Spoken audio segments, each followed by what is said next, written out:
C'est quand même une opération majeure de l'année 2021, puisque c'est un budget qui est de 385 000 € pour la partie parvis et qui est accompagné par le plan Action Voirie pour la rue Maurice Clavel pour presque 160 000 €. Voilà. Et qui est en principe subventionné par le FEDER d'une part et par le conseil départemental d'autre part. Donc le projet a fait l'objet d'une concertation suite à la demande de monsieur le maire et des élus.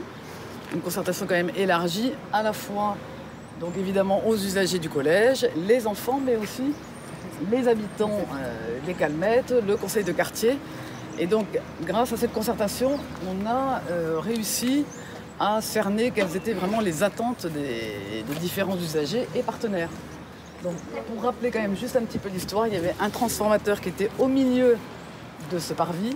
Donc un des objectifs principaux était d'enlever ce transformateur, de le déplacer pour reconstituer un espace complet de parvis accueillant. Donc le transformateur, vous ne le voyez plus, mais il est derrière la porte qui se trouve donc masquée, dans le mur, marqué poste de transformation.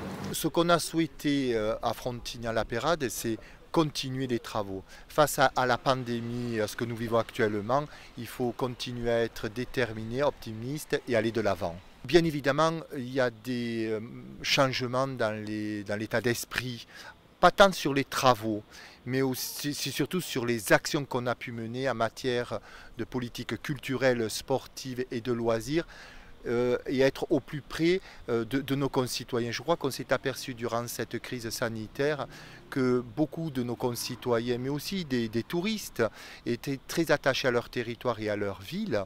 Et je crois que l'état d'esprit va complètement changer. S'il n'y a pas eu de modification dans les travaux qu'il y a pu y avoir, c'est peut-être dans la conception d'un certain nombre de choses. On a visité ce matin notamment des espaces pour rendre les sols beaucoup plus perméables. Par exemple, je crois que crise sanitaire et urgence climatique cumulées font qu'aujourd'hui on doit et on va raisonner différemment dans les mois, semaines et années à venir. C'est bien de faire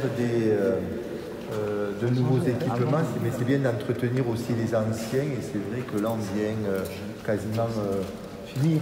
Oui. Alors, deux lauriers pour Frontignan avec le label Ville active et sportive, c'est une vraie récompense? C'est une juste récompense par rapport à l'action qui a pu être menée durant 2 décennies dans cette ville.